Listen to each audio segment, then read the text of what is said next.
masaberin Dr. Rodinga kan somanga tha atiang chi thu makeuna na soiturin hun kan pe masaber don ya puding chibai le chibai kalome thiu tu te zong chi bai kan bu cheu tin hei zan na hian hun thatak mai ka changa Chinland Council Chinland Government na Minister kan pulo mate tin ground wa ataka beitu kan CDF Kolngoram Commander in Chief pu puite te Defense Secretary nemte platform khatakan thule thei hi kalom hle ni le hei in kan zalen na kan swal na Spring Revolution chu umli mel amuta ti chuanin mi puiten thei top choin kan bei mek ania ke ni kan rambi ga phechon zalen na tam tak kan hoto amor chu barmaram pum huwa pa kan en chuan keima ni ni lovin khovel mithiam ten politic lam mithiam ten an thir dana za a somnga le panga za a somruk a area chuan barmaram hi mipui sipai te kut noya mipui te thunon ani to ten sipai min ong hlaing te na that tak le fel taka an thunun theina hi chu 45% 40% velani anti chu keima ni NUG lam le thil midang ina kan ti ni lovin khovel mithiam ten anti dan an te na ania ma kan son hle ni kan chin hi la phei chuan halkha falam le mun then khata tedim an battalion an tom ima chuti lo aram mun dang zong chu ken keima ni mi puite kut hoi omani ti kan rebek to chu bangin ma kan son sa ania ten kan ret reng tur chu kum som sari chung azung lo kai to military dictator hi azung chapa po phoi kan tum ani wangin tlemin huna o reya kan soi fautin Aung San Suu Kyi lalle na ni lo to na kan revolution hi NLD lal na tur ani lo sang ni le pariat constitution azung atang pai bowa nakin local le tur hun zela kan fa kan tu le fa te thanga keima ni thang nge apo hian Burma politika reng sipai ro rel na telvin kha khovel democracy kalphung ane chu kan tum ane wangin hun ala du rei de hun kan mang rei de ta hi hret thiam itumang u tin man ni loka December than January than Syria rama dictator Assad apa ne na anlal kum phei chu kum som nga chung Syria kha dictator an lo opa tin ani kha mi puin an be kha kum som pathum le thariat an rei kum som pathum le thariat an be nu chuan ama ngei po Russia rama atlan bo ni ti kha en ton tur thatak kan nei chu wangin kini kan ram phei chu kum som sari chuang zung an lo kai to in a military institution khapot phoi tur azung ram chopa pot phai tur kan ni wangin it kan tran rol so angai tin chu ti rualin tuna tak hian kini Kolngoram ma kan tia phei chuan sang thi le somni pathum November December tangin sipai swal sipai an tolo keima nin health te education te development kan kalpui chu wangin kan ram veng him turin kan sipai te kan thom that che langai chu ti rualin kan ram kan tun din le angai kan rama democracy in opna fel tak democracy principle thei turin kan vai kan tan rual angai chu tiang hun taka chon kan thenga thei top i chong zan na hei kan tlang au na perpo hian alang ngal ome zan kan tlang au na hi kan sipai te ta na swal sipai na anlu an ka fulo na helmet le bulletproof vest te le angai kan sipai te kan thom that angai chu ti rualin zan na kan tlang au hi JCB kan timaya le nor na Kolngoram development tan รำประคัด develop ตัวจวนมาสอนตัวจวน communication infrastructure อภัยหมอเบรนี่กันหัวงาวรามินะอามาหมอจูกงทาฟูรัตเลทาละกัลเทนะเป็นตุยขวาทาเตตัวเตียงนิดให้ตัวจวนกงทากันมาหมอจูกงทาในตัวจวนเกี่ยมานี่ JCB ประคัดมาปัตนิกันส่วนจวนกันรำเคนัสตะกัน develop ไทยดอนนี่จูงแต่จูจานนะกันทุบวิกันตั้งเฮียนสวลสิไปกันดูรัวลินกันสิไปแต่กันติดจักรัวลินกันรำ develop ตัวรินมากันละเมกันติฮิเชียอีละไทยตบอีช่องอูจานนะเฮียนอีตั้งรัวหลังอูรำชุงรำปนกันไทยตบกันกันรัวหุ่นนี่จะวางเงินกันหันตั้งเอานั่นเละเซลนี่จะวางเงินอินในซุมกันในซุมแต่วิลวินตัวนี้หุ่นตะกันนี่กันกันรัวนักกันลันตีร์หุ่นนี่ไทยตบช่วยให้จานนะไงพออัดทีร์ตัวเต็มเชรินเป็นเซลเตซุมทอนัตัวกันตาร์นักหุ่นคานอินในซุมเตเนนอีตั้งเขาวังอูรำอบิกตะกินรำโปนะรำทุมนาจะเล่นนะมังตัวเต้นกันจะเล่นนะมังอินกันรำชงละจะเล่นเรากันอูนาวเตกันสั้นไทยนะจูให้ฮีอันนี้กันซุมไปอีตั้งอังอูติค่าฉันเห็นง่ายตะกิน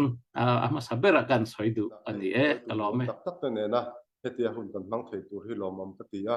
อินจันนาเฮียนกันบอยนาเฮียนมุนช่าง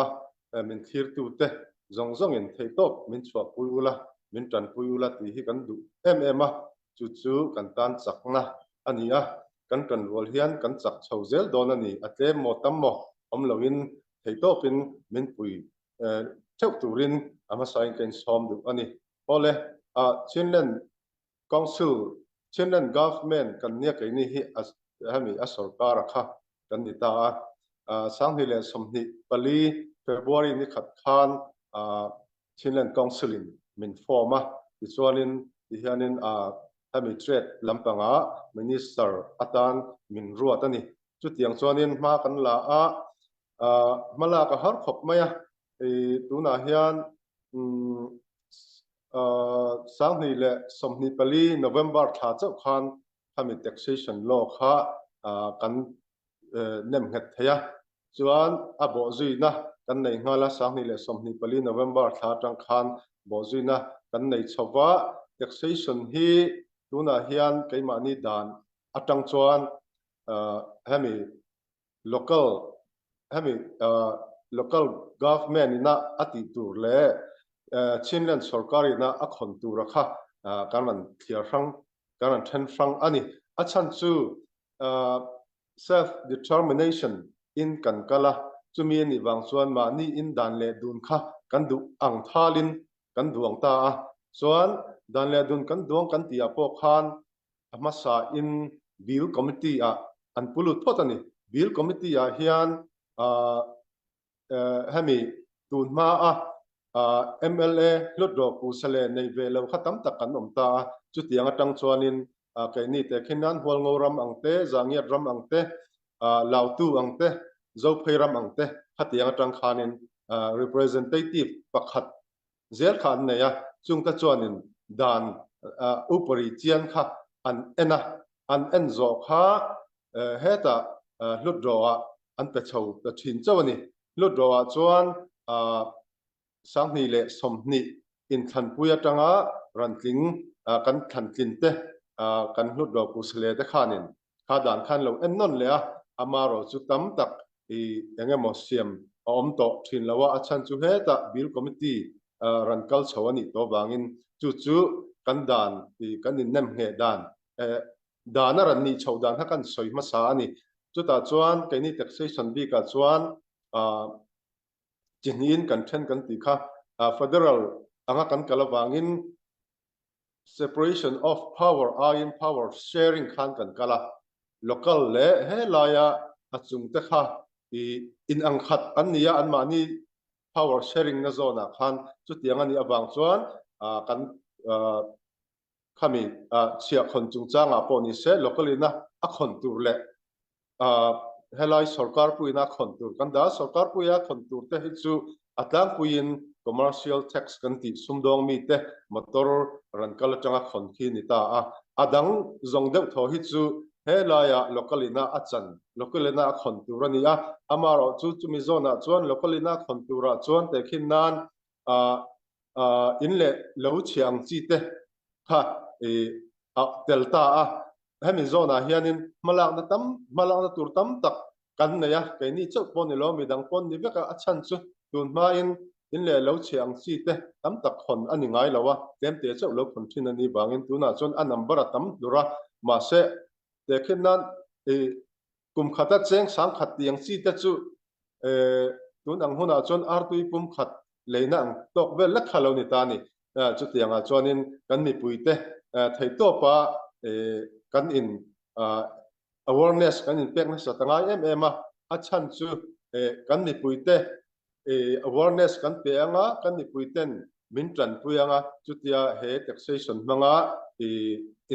in tunnun chok kal chok zel hi kan be sei ani ma se chumi tu chon ti thot thei lawa kan soyang khan kan ni puite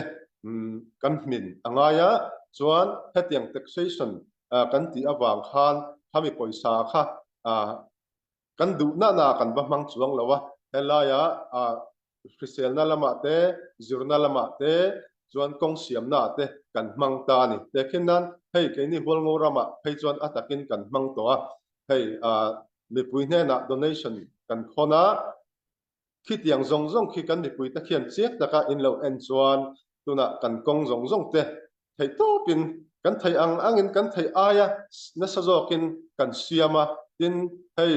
zirtir tu ta kan naya zirtir tu ta loman thakata tem te pon ni set tiang khanin kain pe chawa kha tiang zong zong kha mi pui ina min tran pui na ni yatin nimin loka po ral thom thar kan nei te lom lu na kan nei khang te po kha mi pui te min pui na zel kha ni chu wangin kan mi pui te in poi moem ema taxation chungchanga te po nakina chiang zokin kan la in muanga mi pui te nen in muin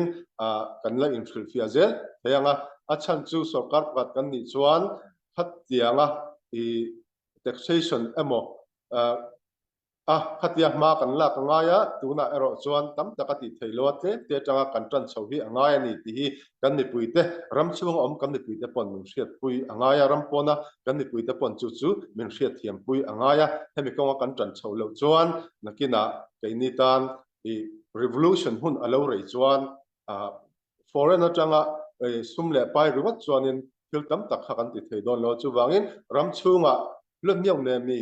anga kan om to chuan khami chunga mi puite tha ring si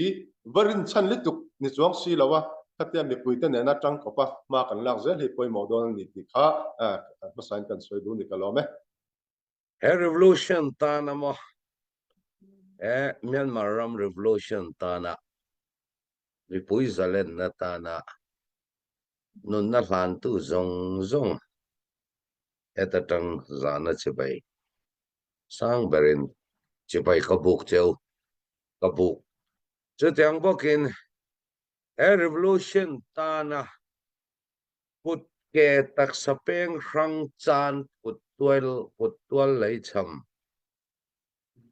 kan thalai thang tharte eta tang zana chibai kabuk cheu ni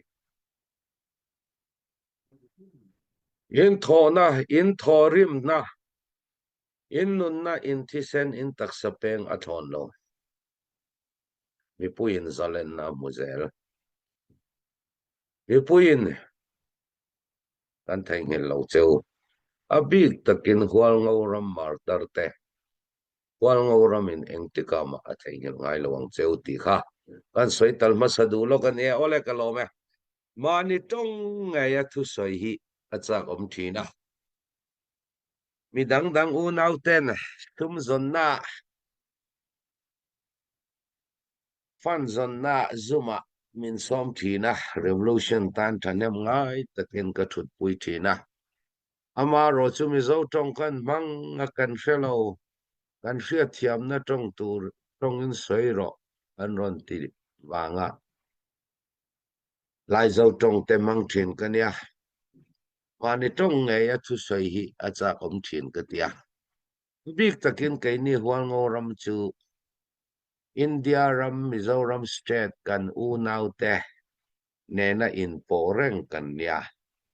tiaw lui in ram ri min khama kan unaw na hi tiaw lui na kham theilawa chani thania in tlopoa eng kim ma athuma al aiza ho kan nia Mizoram kan unaw te na kan soyan riat ve na turi ka du thin khopa amaro chu hun ram chang he om theilawa ika kan soi lang du loka ole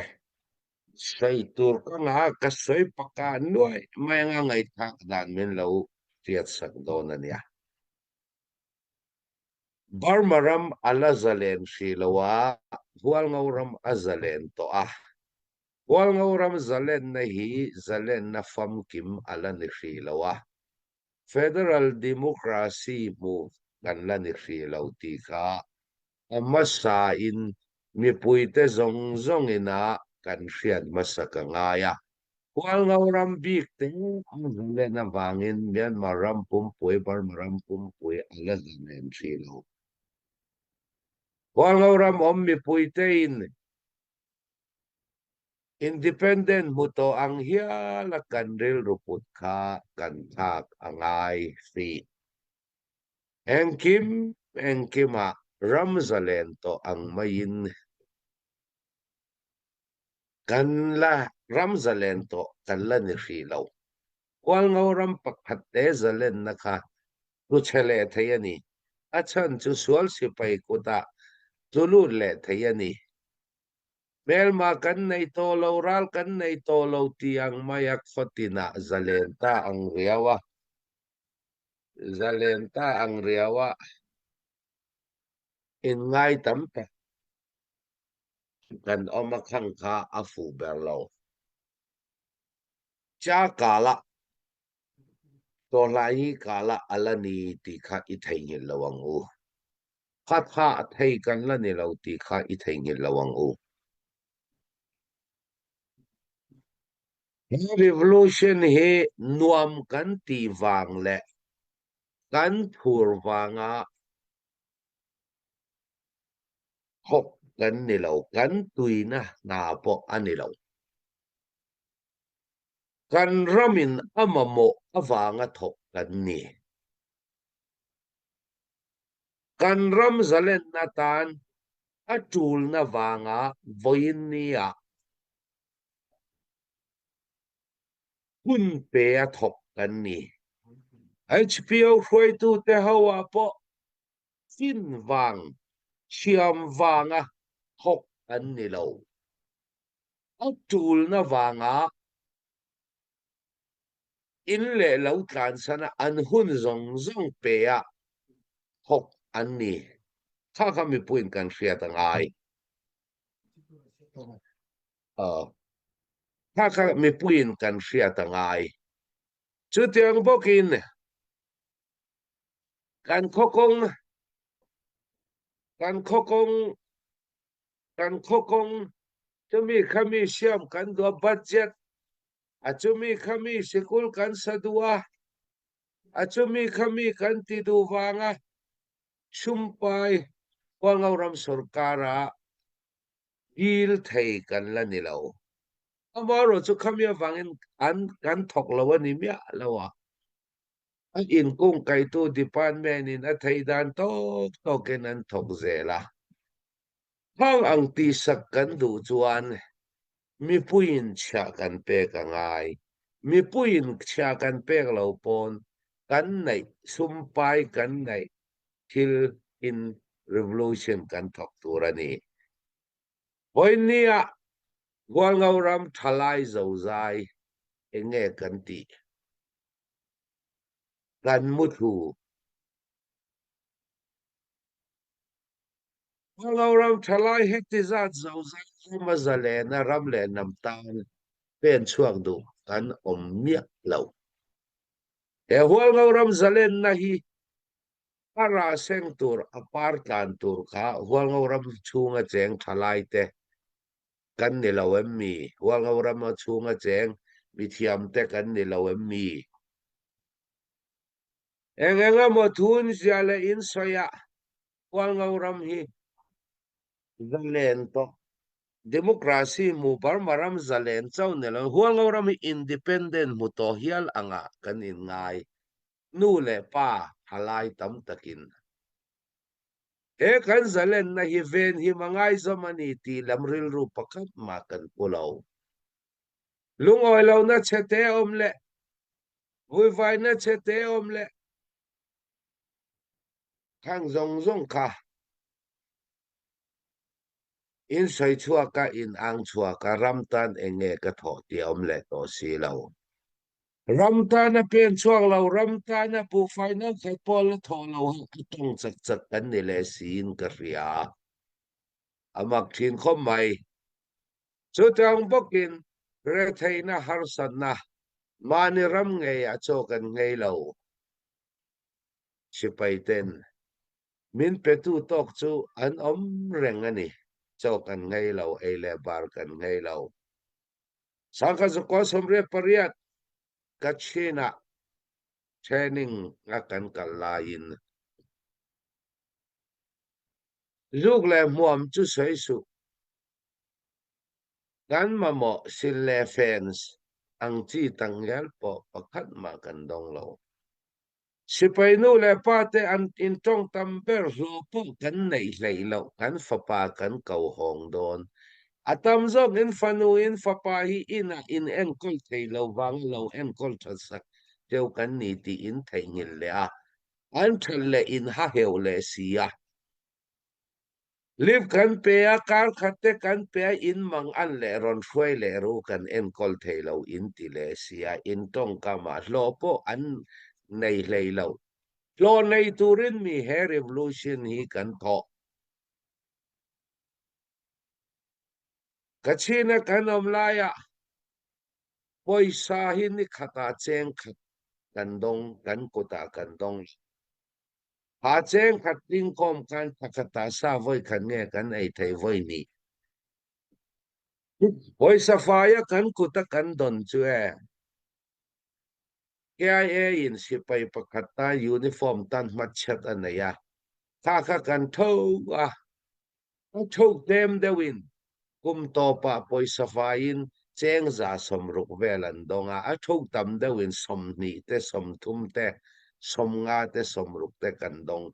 a chia kha poisa fai kan ko ta kan donani zial zuk tur kan nei chuna kan zial bung kan pei phang lo rodonga kan khol khom zuk tur kan nei lo huna khami kha kan thel le avei lo ka hang ko china a mei chunga kan tirawa zial le azule thin kan ni sang din bun tu ka har sa lo paltang kan ni voin nia kan hual ngoram sipaite chutiang a har sa chuan kan mi puile kan HPO roi tu ten min da reng lo voi vai na tu ringot hi izong lawang u independent mu kan ni ri lo hei top I chuang u he hual ngoram zalen na hi hum him nan alangai chins len zalen na swala langai Myanmar ram pumpui maram pumpui zalen na swala langai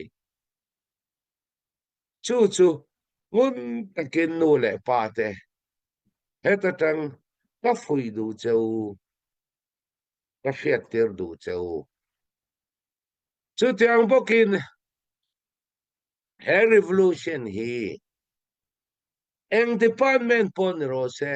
ho HPO wal ngoram sarkar noya eng department po ni rose sipai po ni rose sumpai hlok na turatan kho hun ala ni rilo hlok na ril ru pure reng chuan har san na omamo lung oi lo na omamo vui vai na lung aron chuak ramle nam mangai na ramle nam zalen na ril ru putak tak to lai sigdan nei lo tan chuan revolution tho hi har dewasin patlin har dewasin haril ru nen ilu tang u Tang masyal na rilru, lok tum na rilru nen ilud lawang u. Chutiang bokin hual ngauram leilung faten. Hual ngaurama teng ten. Eram zalen nan mo pong na kanay. Gui vai vanga chuang le may tum. Pakat kalung oilaw vanga nu le paten. Enga maron soy chua le tum ang chi tiang te. Ram le nam mangay na nay miya law hau hi. Lan chung to langi tama rilru ipulawang u. Pa arem chang may kan thoklok ang tiang ang revolution rilru ipulawang u. Hey to pichwang u. Chutiang bokin michin apuram loba. Asoy. Ani hi. Sipo kuta wanji ani sap chuan kahetiam lawa. Ana to ahar satur yaju. Kalimi watang ron kenan yan. Paul pakatian kong pakata mun nga aget hong. Motor pakata nuay somni pariatatang nuay som tumvel. Paul pakatli kanya. Mun nga hong. Riship an pedu mialaw. Motor pakatan mun nga tang teksen law kon. Kung da nga ang text kon na tiyang tanedyon, hunruk mun sarilayom. Kung pakata sumdong pakatnena. Paul pakatina katyang ang zat ipon juan, uram lomaten na jo harul takani. Ani kon hi 0.5 po an kon lawang. Hang angan ni juan, kan mipuita kan repsar. Mizoram mipuita kan repsar. Heng zong te, hir juan na tojo ahar ngotang tika, kan zeptel du boka. Ka tha thay kan lani filaw. Kal zel tur kan lani tika. Itay ngal lawang u. Kalome zonat ani revolution le ram siam that na hian amasaperin ram veimi thinlung le ti takla ka thok tu te an poimo chuti rual chuan tuna irin zo na dik zo na tak e quantity ai quality tha mo in pezo he apoi mo le ni ti hi khovela revolution lo om to tam tak ka an lo ne na te kan enin kan hu theya in do pui pan hi na zo wa China rama tuna ha in China ram chu an mani siang parang mo king in opa an last king chu pu ji in ya chu Mao Zedong at khanin revolution an beita long march te antia khata khan e kol tong han ho lok ela ama khan that tok tak khan mel sang nga chuang kong han zo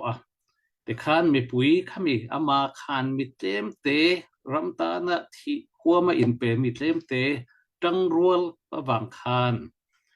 China rama an revolution kha lo tling ani ti history kan mu thai chutiang bokin sangha kwa somnga pakwa a July tha ni som ni paruka chuan Cuba rama ana shin pakhat Batista kha pai thak thei ani khami an pai thak thei na chan Cuba revolution he zirtur tam tak om hlatani chuta chuan Cuba rama ana shin Batista kha Fidel Castro te unaw Raul Castro le Fidel Castro te khan thei top cho a be khan tuma military training ten han neya sangli nga anan neya taman ti tok khop mai chuti lai chuan Chile ramatanga doctor hey guerrilla warfare chuan khovelina angai sanber Dr. Che Guevara comrade Che antemaya khan Castro te unaw revolution kha tan pui turin alo kala tuta chuan ka thu te u nau ne na khanan zo ta le sipai engzat nge in nei tia pi tu sit ang deuh an koi khom kha sang li nga kan nei an lo te atam lu tuk tu tiang atul lo tia azat ve an han chok tha thin lunga in te tak tak kho atopa zali lekha comrade che Dr. Che Guevara te chuan training that tak mai political training le military training an pe chu zali base chuan in Cuba Revolution kha an ne tuai mai ni dichen kan soi tak an khan sang ka kwa somnga pakwa July ni somni paruka Batista khan pai tha theita Cuba kha ai Castro te u nau chen an theita ni mi pui nan he mo nia ha mai communist lam fak moina na ka soi lam ni lovin revolution kan ti reng in quantity lu uyi tam lu tuk wang mai hian lo tan rua la ram hangai na tik tak nei thin lunga in pet tak mi zali base in China po ni chen kan soi khan khatianga long march be tak ngam an khan ram azalen theini ti kha revolution tam tak mun athil dang apo mu tur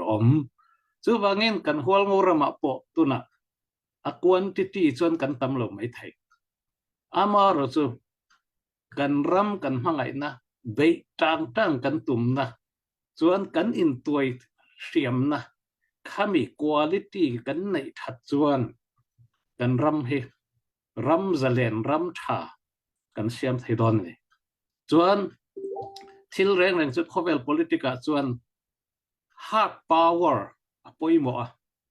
chu ti role in soft power he apoimo bokani hard power kan tis ral thuam silai tha kan mo adik khop mai chu ti role in soft power thian kan siam thiam te apoimo tho ho na kan nei thei te apoimo hei to na chuanin kan khet theu angin kan ena kan chin len ta na kan chin mi pui ta na thok thaper le history po nei thaber in sui khom na kan lung rol pui ber Chinland Council nen thatakin kan beya Chinland Council he bulatan kan bel kan en mani township le mani khotlang tan chawa thok an ni lawa Chinland rampum pui tan to the Chin state chau he ni lo ni Chinland ka ti khan kan khathiam ma nakin lo tur Chinland ta na thok tak an ni wangin ke ni CDF hol ngoram chuan Chinland Council adin tu zinga ama sapera atel kan telani khang kan soft power te pokha kan man thiamangai thian kan siam thatangai khamia tang khan mitlem te mani ila equality tha kan nei chuan ni chen kan soida Cuba Revolution ang khan kan nge don ani chu wangan mi chen kan commander pupui te soi kha apoi mo ani thin lung kan in pe ka ngai chuan revolution kan ni hri inwam tola tur kan ni hri lo chu wangin thin lung le ti tak zetin quantity ni lovin quality tha kan nei chuanin kan hlot ling nge don chu mi tur tan chuan I tang ro lang I lung ro lang ti kha kan fui do ni le pu chairman kalome zona poi mo tak me ni kha hey online media phei chonin adar na sakhop maya engatinge CNF in letma tan thu velo sign velo tiang chi ta kha aran ria ma se kha tu tiang ni lova Chinland Council chu kan soi to ang khan group som pasari vel kan oma kan nunga Chinland Council meeting puya hami CB tane na indiak na tura hian coordination team kan da negotiation team kan da kan siama chuta chuanin engpo ni se lo siam sa an neya ma se ke point ka thu ka thlen nge in lo siam sa hi thalituk amaro chu CB ne na kan boina ang si re a hian CB te na in ne nai ami te hi representative pa min daru kan tia ti tiang chuanin puzama kha coordination coordinator an data dikhanin akal chawa om zia chu khami in betur top kha team kha kai ni chuan kan da to pani kan da to pa chu tianga khami team ina ma an la chu tianga thil ti ania ti kha ma sain ka soi duwa in Chinland Council hian ma atang to in kan in din tir atang to khan kan u naute CB kan u naute tan kong kan hong renga hey dan pui chunga lung oi lo na in nei ani point ran soi ro kan siam ramang ti thok tlang yom hong kan ti fawa amaro chu kai mani le kai mani hi in person in kan mu thei tat lo ni kan mu thei tat lo chu wangin tuna hian Mizoram kan u naute midang an ni chuang lawa Mizoram kan u nauten third party angin ma min lak saka Mizoram kan u naute chunga hen lomom ka tia u ni an tling ka tia le lama chuan Zoro te MZP te YMA te po ni se hel lama kan kai ni ho hi nama an chianga tuna YMA kan ho tu te zong te po khi tunma MZP bela an lo chum min to te an ni na khian nama hin an chiang em kai ni ho zong hi zo fa te kan ni tia khian in tuna khian ha thaim em chumi ina angong chu kai ni helaya Myanmar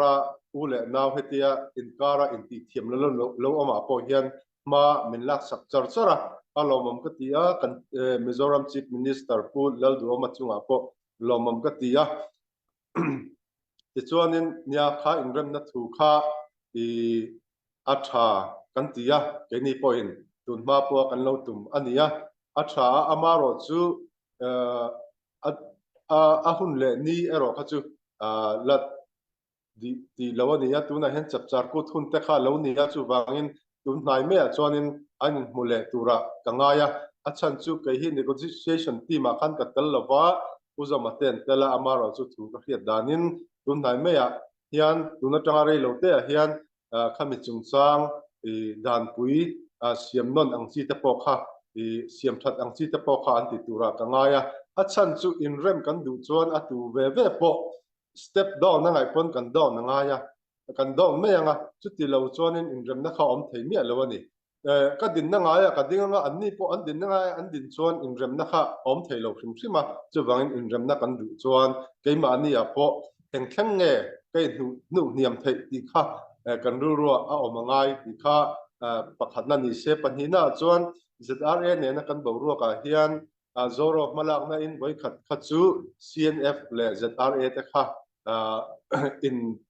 riat thiam na thuthlung te po an lo nei to amaro chu hei boin thangin kan la boy zel chu nia hei po hi boy tha khop maya athabera hi chuan athaber hi chu zo mahara athabera hi chuan unaw in kara hisen in chua hi chu athalo kop maya hei hi chu ti lo thra ma tha amaro chu kan tin kan ti theingang lo ni chuanin thut dang ni se het yang chungchang hi chuanin a thabera chuan helaya armed force lampang ni loin a political wings atang hianin thu hi soi in mua in soi pui dan hi om chin sa chuanin thil du om tak chu ani in ka hria ti kha kan soi le du bok ani tin hei thu dang kan soi le anga kan comment min thlir sak tu te really pui po sa kan fundraising min clear sak tu te in chunga kan lom em amaro chu kan comment a hian in u naw na ti che thei le hemi enge in mo chian na in pu chian na lampang ang chi hi chu comment a hian man jiak lo ula heng te po hi nakin le zela AZRA lampang po ni se le lama CB lampang te po ni se kan film khurtla nga ya in bu mo na do ta in pu na ang chi te le enge mo hate speech ang chi hi kan ti tam lo ngai heti anga tang hian nakina kai mani in kara trust building kan siam nga ya achan chu nang ni le kai ni lo midang kan om chuang lawa pol ngoram chau hi khowela hian in a survive don lo reng achin nen chau points khowela hen kan survive angem ti hi kan ngai tu na satangaya chu wangin I engpo ni se kan ni puite hi har ula kan ni puite hian kan in u naw na I tha khat kan ni na I trong khat mang ma sa dialect in ang lo mai kan ni na te poi kan ni puite hian kha chho zelila kan in an lo na ringot hi kan ma chuana thil kan ti zel chonin keima ni u naw le u naw in kara hian thil thalo tam tak hi a thleng the ni chu wangin kan ni puite kan ngen du em chowa ang thing ang thil po ni sala I real film tak ne na comment te min zia sakula chu kan in u naw na le kan in pum khat na ta na poi mo em ani don ani chu tiang atang suan nang ni le ke ni in kara in rin ton na aran pianga chu mi chuanin kan ram kan siam that zel thei don ani ti kha kan soi du bokatin ni china khan puding khan aran soya chin state le chin len in an lo na chin state chu ni wena sarkari na chin ho om na atia min rin bial sakha chin state ania chin len kan ti chu chin ho om na zong kale ka bo phai te he ta magui region ami te rakhain arakan ami te ki ho zong ki chin len a chona talani ti te po hi kan ni puiten in hriat angai chu wangin chin len kan man na chan ni kha po kha kan ni puite hianin kan hriat poimo khop mai ti kha kan soi du bokani kalome sang ni som ni pali a CNA ti tai la Chinland Council si paitele ZRA in kara in rem na thuthung kha zoro in pai hot na in akal puya an zom nga la kainin an zom nga la amaro chu ZRA Eastern Command kha chon thuan chua ngal ta thil reng hi zep to rom lo humunu kai thau ni lawin khovel khiata buan chua a zela hengi en tur zel rem na hi ZRA Eastern Command chon kan pomlo ti kha an chua nu akar khat na len tlang post min ron ka pa kan chang le kha in rem na thu thung zoro koi hon na in rem na chiam pui nu sang ni som ni pali chunga voi riat min ron ka len tlang post don sang ni som ni panga January ni atang voin in kara voi som pali kan zin kan kalwa min lambun voi som pali min lambun voi thum kan omna post min ron luchil a vai in voi som pasari anin kapto thang kha kan tilo ti thayan nilo achan chu khovel hriat zo na thak zong chuan an hriang video a viral na sat kha tonjanga om tamali sipele CDF tonjang waljin an lo lambuna athi to nu po an kanon on tiang ti kha video a zep turom mialo chen national flag tang an hal tang kha zep turom mialo motor min ha an hal sak tang po kha zep theyan nelo hong kha keini vati ma sa pakhan mom lo gan zin kan kalwa kha min lo ka pani chu tiang bokin izona tak chu an nuwa kan changa nga ai poimo zo na thak kan unaute mizoram kan unaute hriat tur om keini how yan big takin CDF holngoram si paite chuan holngoram chin len tlang dunga kan la kan om na ho holngoram chin him nan len tlang dunga post kan si pai au post yang kan siama kan oma kan kal kan hong hamin lambun fo mai ani tu tiang bokin tonjang ration peng na kong le kan kal kong ber hata kan kal kan hong hi min lo lambun fo mai ani auto mine prita mine kan ti remove control mine voi khata bom som nivel ang chi khan voi thum bomin min lo lam bun bok in kana voi som pasari ba ka khan voi khat chu kan muma sa kan thian fai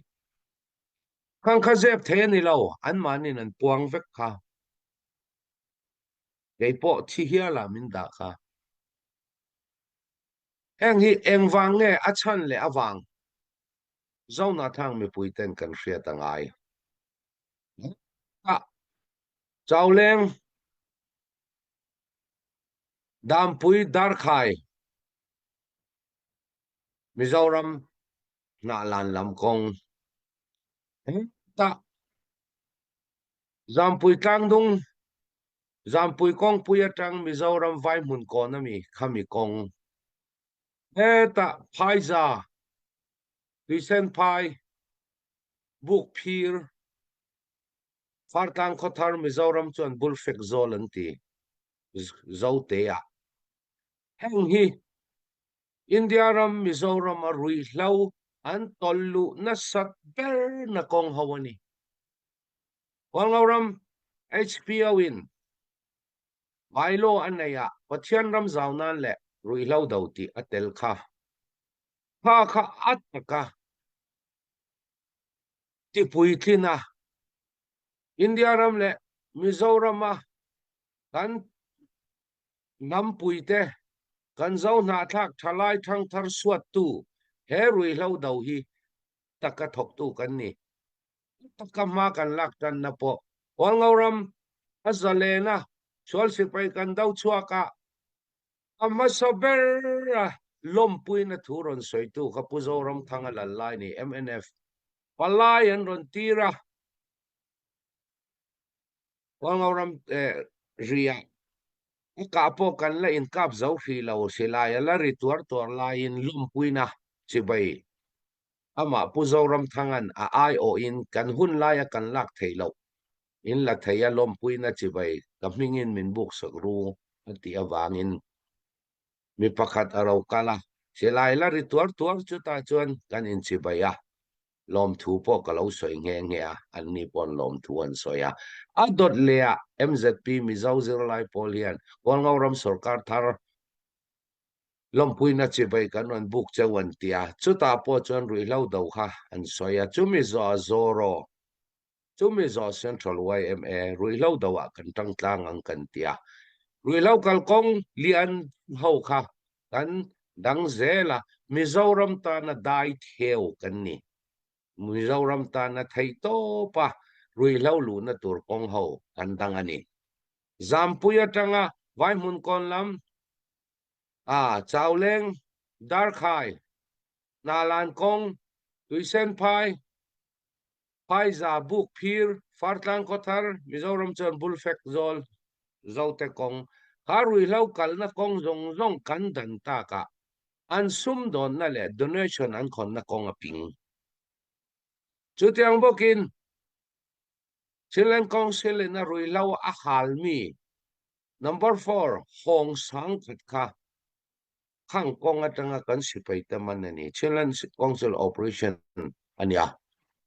chutiang bokin Wangauram in rui hlau kan man na sat ria po ovel fiat ani kaini ai man tam chu kali PDF awani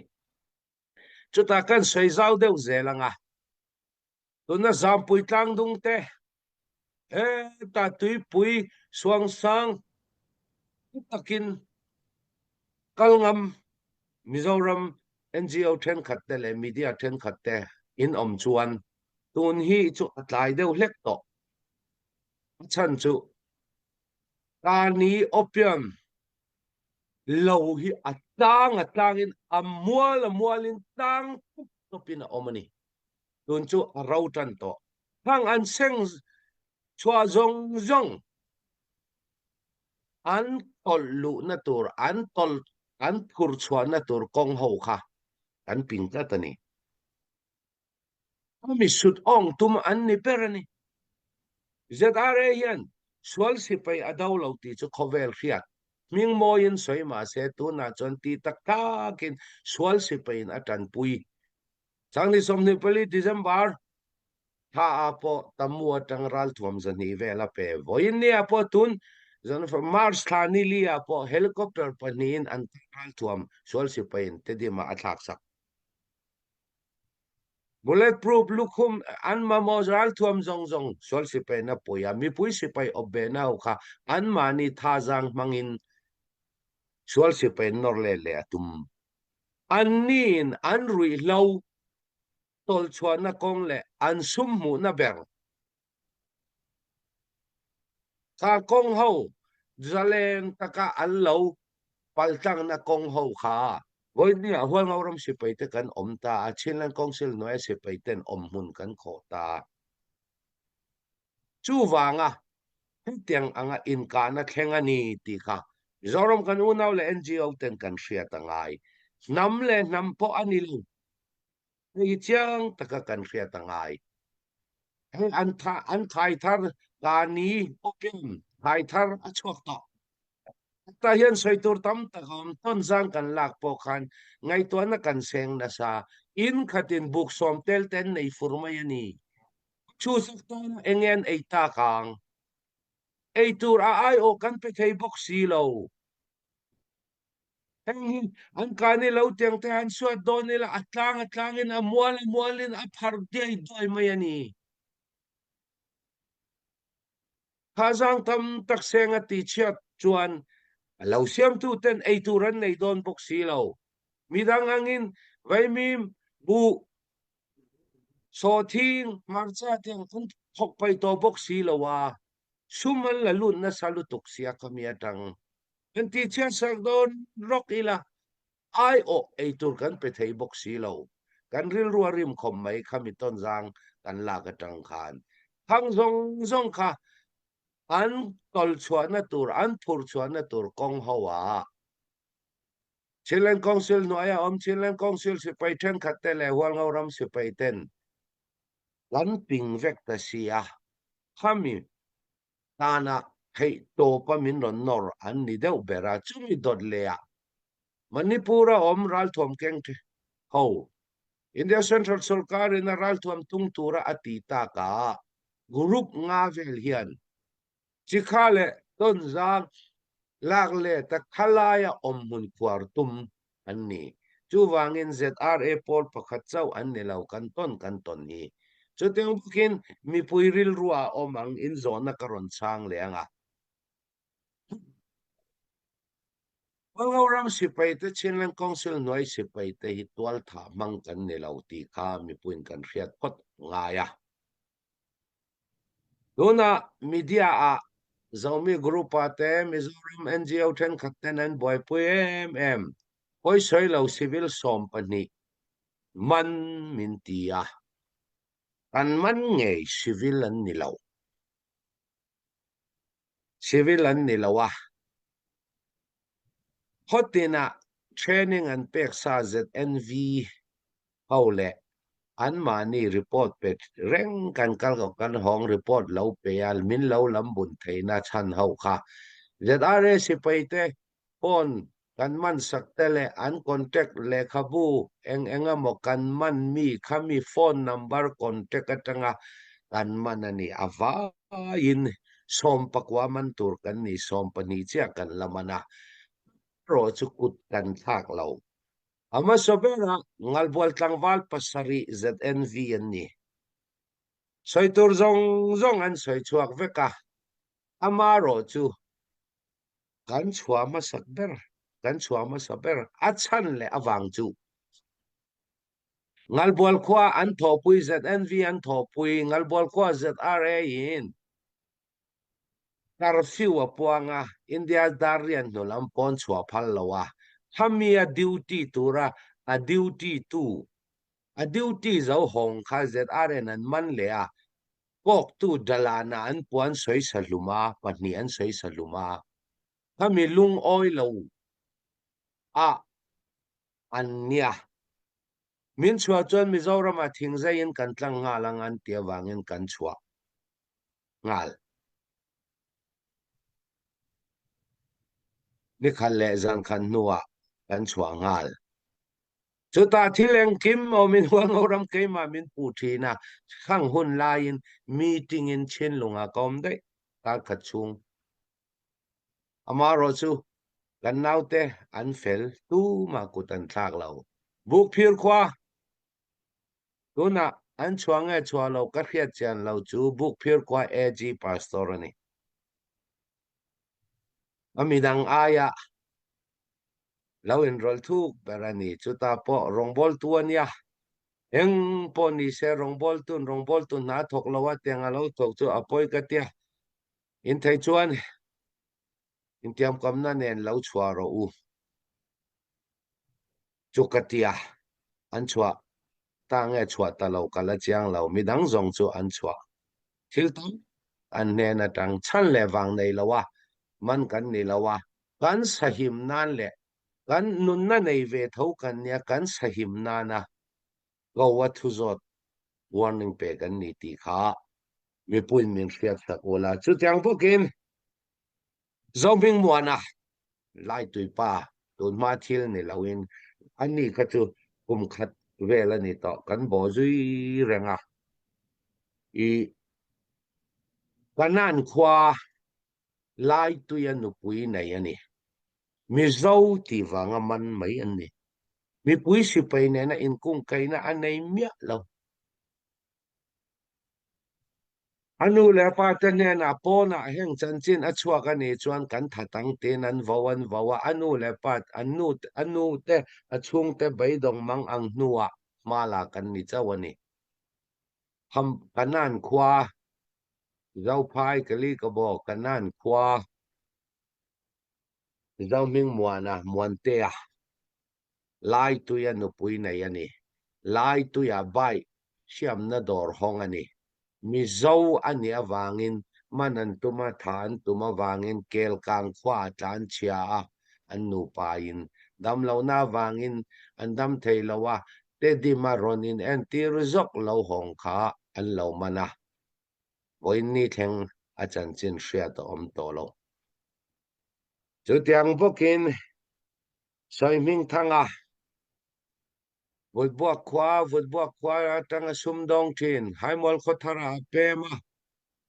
zo khothara ral tanani December ni nia sum don na ko wa le sum don na wanga khilama chauka an lo mana ei po kuchiang tak fin fiana tak kan nei cha lawa amaro chu kan mi man te kan thu zo na tang chuan adam arin om to lo chu tiang bokin kan thwai tu te then khat in ron zin lai po khan buk phir khwa ming chui thup sak angu dar khaya mithiralin akala zawani wang ringo tinan lo mana heta an ZYA tele ZRA mi le sa an mitirte an reveka inon chwalo chuan kini ponin mi le sa te kan man ve don ti ta ka an ron chwana a an lo soi san naman khop mai an lo soi san naman ani ha kha ZRA le kai mani ka ra chil om dan ani thei to pan ron chwale riang an kani lo an opiam chin na kani lowa an thai thar ho an zor chwana kong ho zong kan veng hima India ram mizabi takin mizoram tan dai theo kan ni tlata ve kan thei to pin za ping thei lo mai la rui lo lut tur tham tak kan lo dan ve thei nan tia tan la kan ni ti kha mizoram mi puile NGO ten min thiat sak turin kan nge non dun kan soi fia duani kan kap reng lo an ti mai thei amaro chu video lar tak an ron ti chuan na sat kha kha geini tan soi fia ran ngai lo akan ole ka lo me a zona a rol le ma ya ke chu nia NUG a hian Foreign Affairs Ministry noya thok ve mai kan nia ki ta cabinet lamte kan ni lo wangin policy lam tam tak chu ka soi thei lo nga amaro chu ka theng tok kan soyanga April tha ni som paruk sang ti le som ni pakhata NUG hi din ania adin chan hi revolution thok tura din ani permai e ram po na mi pui op tur po ani lo kan ram ma atul na wangin mi pui te a hruaya khovela min ong hlainga thilti rap thak thilti swal Aung San Suu Kyi le President Win Myint te le Thantlin MP zong Parliament kal to mai tur dang beta lung ina khung khoma sarkar na apong la atanga chan chuak turin NUG hidin ania revolution government te po kan ti thayang chu tin pakhat le chu NUG hi zero atanga intan ania atul na wang chawin funding om sa po om lo khovel ram lian pakhat khat ram dang ram pakhat khatina funding apek po om lovin pathian zara ram po na om barma mi te na donation an pek atanga dingin heti hian akal ani amaro chu ti chung chuan NUG han kumli chung han hlotlin na tam tak aneya ana tho na feel tam tak oma chung jinga chuan NUG CRPH po ni sela sang he somnia November tha ni riata in election khan mi pui in an hne ni min ong lainga na sipai sakna mangalal na pong lakhi adik lo ani ti kha lantir hi NUG na atum pakhat ani panhina chuan barmarama tunhu renga sipai in rol to lovin politics federal democracy diktak mai din turin atop thenga beitura NUG hi indin ani ten apathumna ram chunga zalen na swal tu zong ethnic arm organization kan ti te PDF LDF zong te in lum rol na siama hrui khat bua alliance anga oma kan tum kan hlotlin ma lo beitura NUG na malak na pakhat ani ten UNO le khovel sarkar zong na NUG kati kan revolution he support turin federal democracy kan mo thoi theina na min support turin international lobby he NUG na ti te ani chung chu tiang chuan feel tam taka thoka hlotlin na po tam takan nei ten aram tam taka ram som pakhata NUG hen palai po ada to ten NUG palai u chomu thun chu tun thleng hian UNO palai barmaram IO palai ani tang te hian international min ong thlanga hi Russia te Belarus te chau lo chuan tuna China poran tel de mo heng ram thum te chau lo chuan sarkar an ngai lo mo ram hroi tu an ngai lo ti ha achiang ani international NUG hian mala ne na ro pi tak chang ani chu tiang bokin ram chunga PDF LDF te tin KIA atangin he ta noi lam KNU thengin NUG nen hian alliance thokin federal democracy tana aswalin beime kani tiang khan malak na oma tin tuna pheichuan hei kan ram then om ram te ne na that taka kan in kung kai na that nan abik takin keini tan pheichuan thil poimo tak India ram nen po hian in kung kai na thazok om turin NUG han mala in thok me kani tiang khanin engpo ni sela kan tumper chu federal democracy ram din turin NUG hen a thei top choin thok me kani nia le lama social na le du tho na chu tam taka om kan soyan khan zero tak intan ani wangin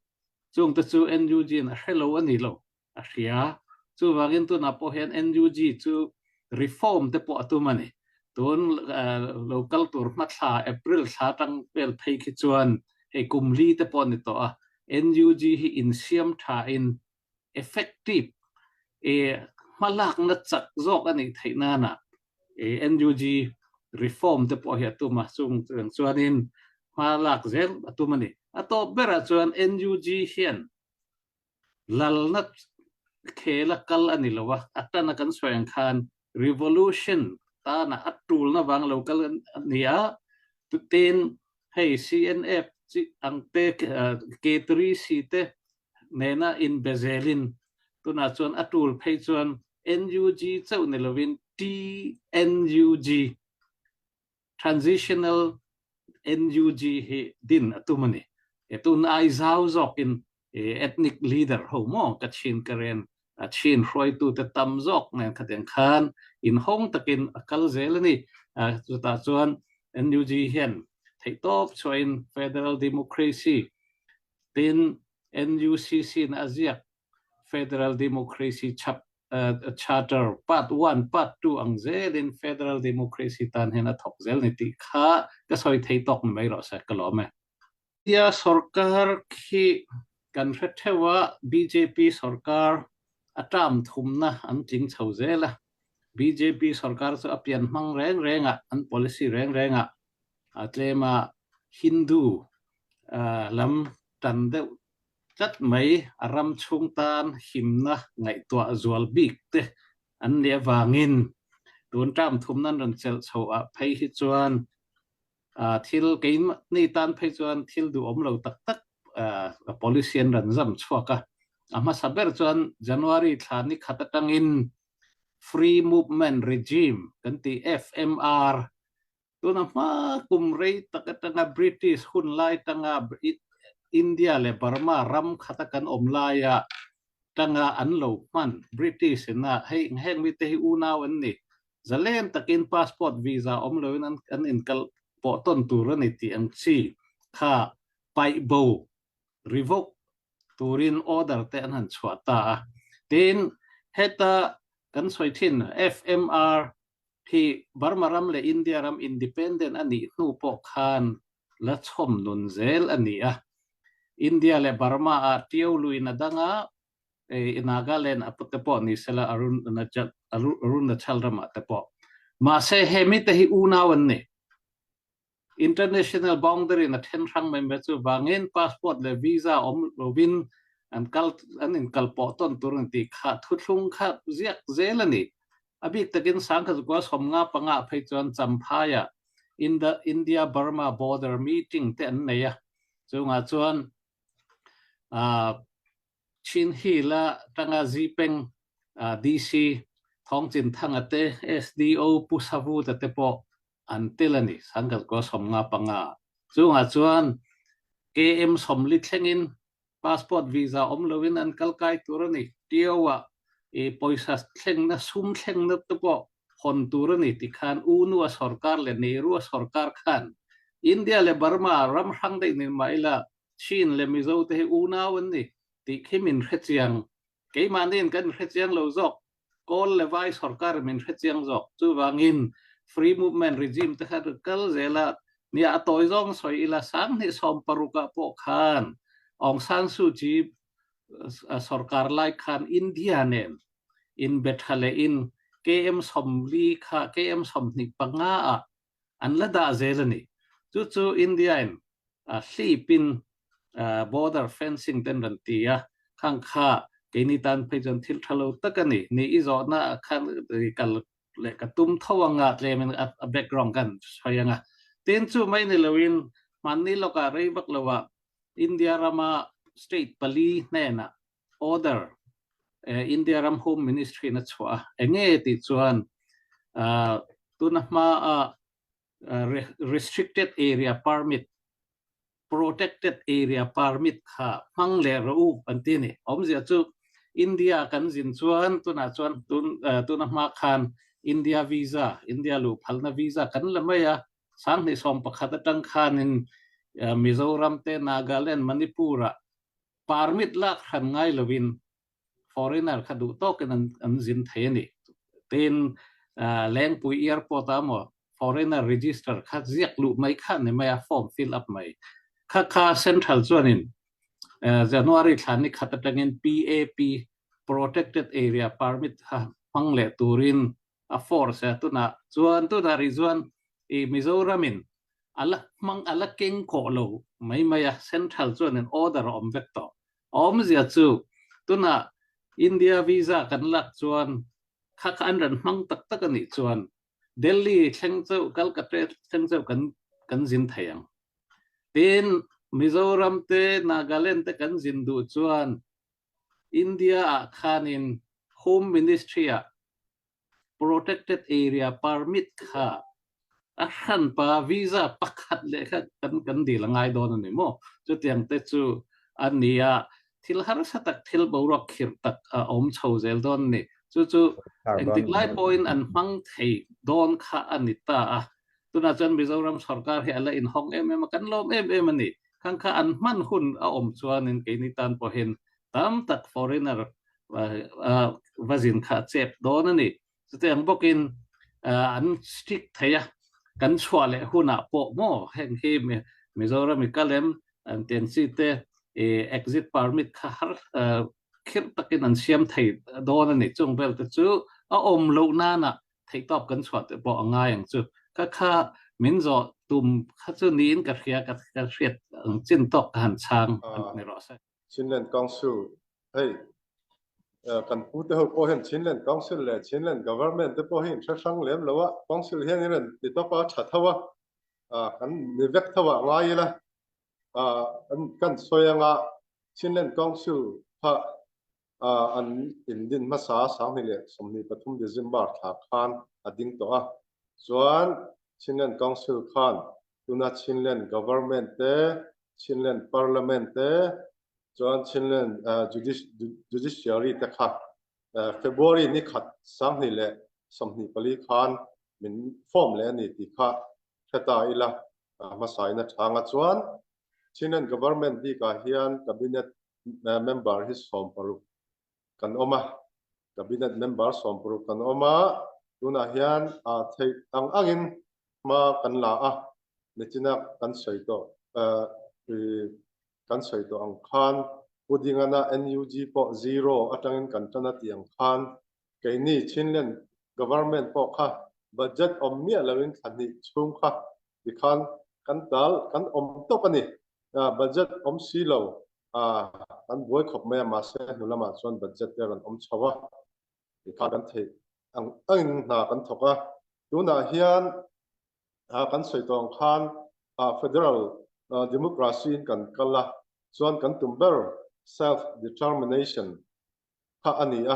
chuwangin mani ro in rel na mani nopna ani ang khan ke mani in Chinland tan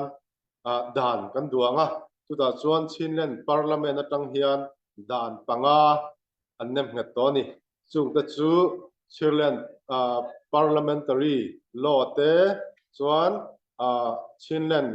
chunga poll tinte in register na dan law te chuan judicial law te chuan taxation law te chuan financial management law te hatiang te kha kan duang to atuna hian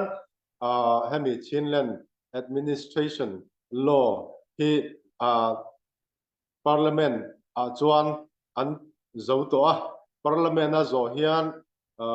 chief minister uta alut le chief minister in assign alo pe khan chief minister khan in dikhanin aran the chok ta thina ni ti kha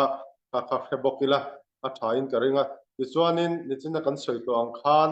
tun tol hai kala chuan sipei malak na talawin hilti hi ahar mani sipein ma annor enga chuta chuan kan ya upari sumoi yang chi ta kha police an chal chun zoma chumi nu chawa khan ke ni hetianga civil lampang ami ministry atanga malak theina kha om thei chawani chu tiang lo chuanin tuna chuan thil har satak ani a chu wangin sipai kan sipai te an pon me ma an nor na enga ke ni in มากันนนละชาวเวเซลเทียนี่ที่ข้ากันสวยดูบอกว่าดูน่าเฮียนให้จิรนะอบิกตะเกนจิรนะเล่คริสเตียนน่ะลำปังเฮียนกันมาลักนะฮีอัฐเอ็มมายาจิรนะให้จวนดูน่าเฮียนมุนฟังฟังเฮียน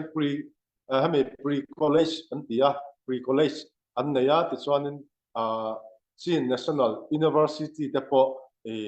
กันนี้อันนี้มุนนารอจูสวยจีแล้วว่าจีน National University เดกันนี้ชันจูจิรนะพอยมอนะจูเงี้ยกันที่จวนrevolution ที่อะไรเตียลังCOVID สักนี่แหละสมนี่จังเงิน COVID กันตัวระนี่ขัดrevolution นั่นนี่จุดจวนกันทลายตั้มตักที่เลขาจิรมุมัลเหล่าขานอันชวนี่ให้หินักกินเลเซละเรามันนี่ที่ตัวนักกันหูตัวตะปอนกันเสียต่างง่ายไม่นี่จู่วางินกันรำชูงท่านขัดจวนจีนสเตตขัดยังในหน่วยจิรนะเองมาอัฐตักระวังที่ตะปอนไม่เทียมารอจู่อัฐเทียตูร์ขานอังขัดจิรตีรังอัฐตูรังขานมากันลากง่ายนี่ให้กันเสียพอยไม่จู่วางินจิรนะให้ทุกปุยจิรนะแต่ขินนั้นไม่คิดประคัดไม่จิรนะมุมัลในเราจู่จิรนะมุมัลในเราจนกันทลายเตคิดเองอันที่ยังที่ฮิตตั้มตักไงตัวรมันนี่สิไปอันนู้นบ็อกซี่เรา police อันนู้นบ็อกซี่เราจิรนะบ็อกซี่เราจนกุมโนปังเตอินนุปุยปัสสาวะในยังกุมโนปังเตนุปุยปัสสาวะในจนเฮตอันมานี่คริสเตียนนั่นละมาแข่งเงินproblems เอามังตินจิรนะถ้าอันในเราจวนอันตู้เลยอันฟ้าแต่แค่เฮคเวลจังกังตะกายเห็นอันตินเงคเวลตุกเวอันดาชัวทยังติแข่งพอเห็นกันไงตัวง่ายจุมีวางส่วนตัวน่ะเฮียนจีน National University กันเนี่ยจุดส่วนนักกลุ่มไม่เฮียนอังเราcollege จิรไลตะปอกันในชาวดอนนี่จู่บางทีต้องใจน่าตะปออินเสียดปุยอีละแต่ยังจีน National University กันในเทแต่เฮลมไม่มุนเลรำตะปอกับวัดแข่งกันตัวsteering member แต่กันออกมามุนเลรำตะปอกับวัดแข่งกันตัวพออันควาเตอินเปกนะอารมณ์ปุยน้อยสังคมทราเวลอันเราเซงตัวจุดยังมาละอันนี้ที่ข้าจิรนะลำข้าพอยหมดรู้กันสวยดูอันนี้ทีนคริสเตียนนั่นละมาเฮียนคริสเตียนนั่นละมาพอเฮียนในเบียลกันหันฟังเป็นมานี่รำชูมาใส่ปุยแต่กันพวกละใส่ปุยกันเขาตู้เต้นเอ็งพอนี่ใส่ปุยเฮียนเอ็งมอนนาร์สประคัดมาตั้งมิดดาสักกุละที่จวนกันคนเห็นแต่ตอนพอคริสเตียนนะกันพอบุลอามิเตอันคริสเตียนนะตอนพอนี่เมื่อรันปานังเอ็งกิมากันจังไก่ปุยเทียงรองบอลนะประคัดนี่โดนบอกอันที่จุดยังตัดจูแต่กันเฮลมินิสจารเฮียนอัตราก็แต่กันเขาตู้แต่นั้นเรารีพอร์ตจุดยังอัตราส่วนตัวน่ะเฮียนมุนลีจีนเลยน่ะเฮียนมุนลี nursing and midwifery school ที่กันในนี่มุนลีกันในจุดพอจวนนี้จุลไลกันในโน้นไม่นี่ทางจุลไลจะพอกันนักกินนะ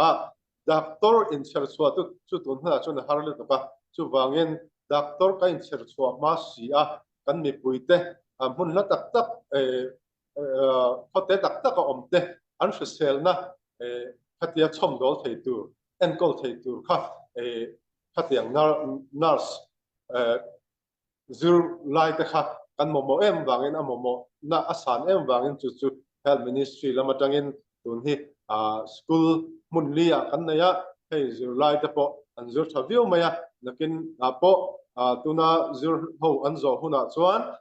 นักกินจูเลตูจู pre college จะง่ายค่ะqualification คันค่ะกันละโดนนี่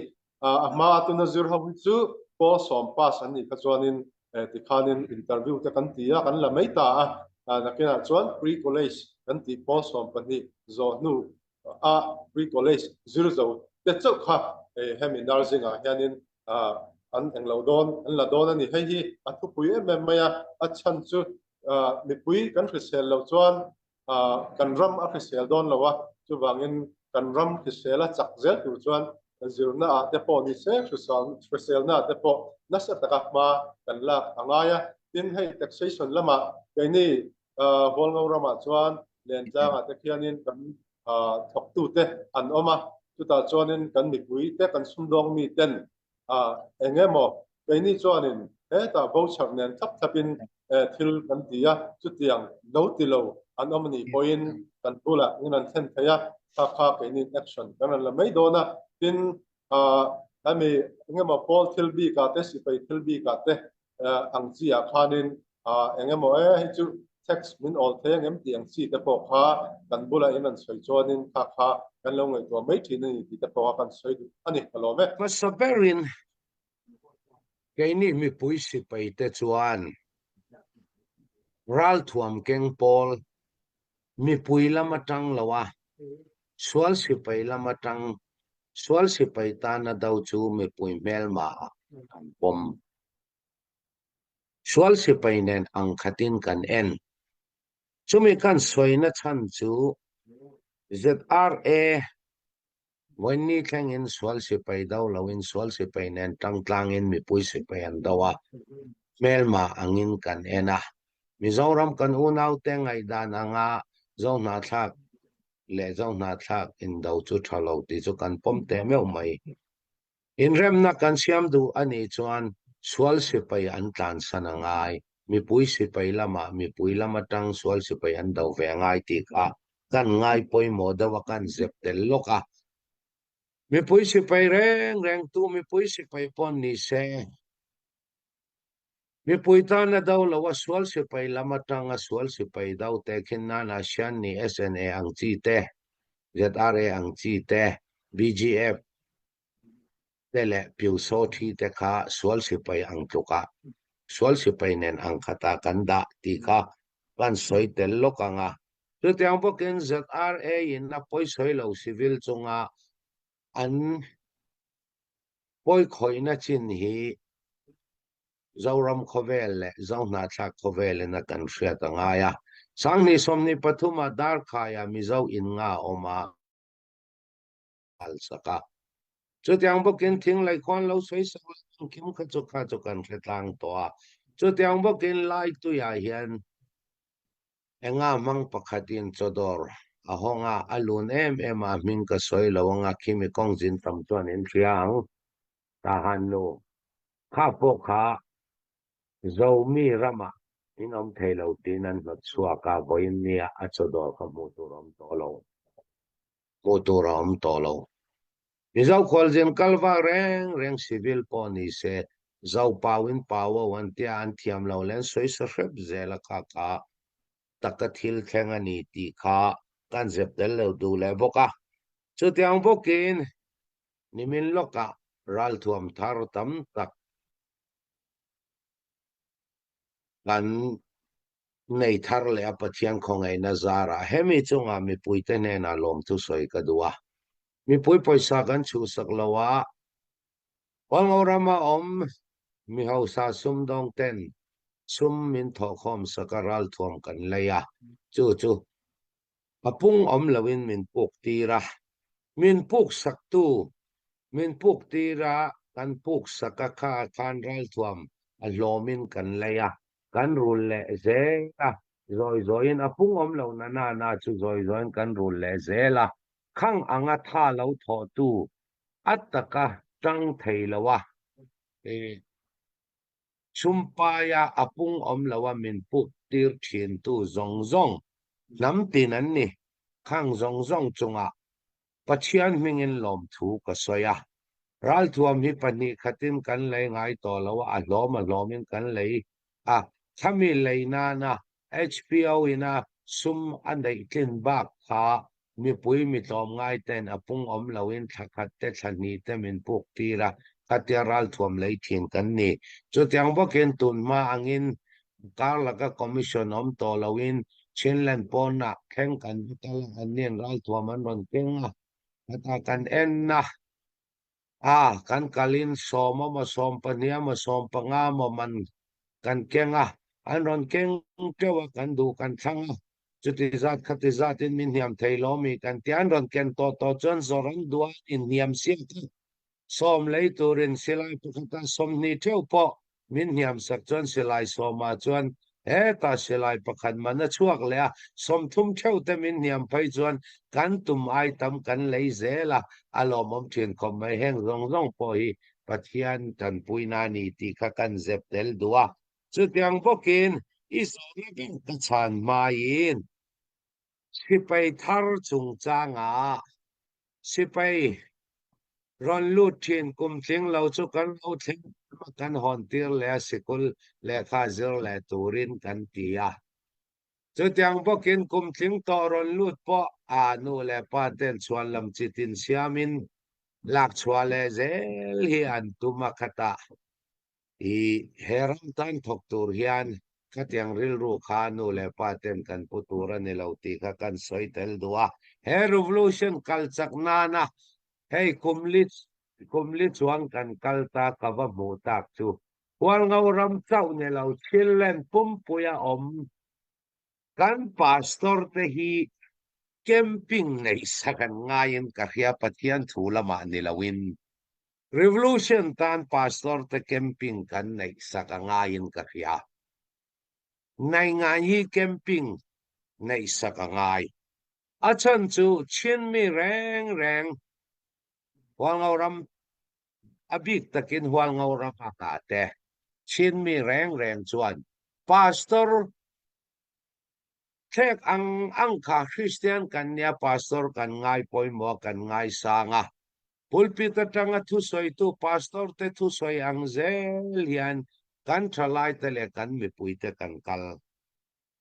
พาสตอร์เตแคมปิ้งกันในสักง่าย revolution ตาน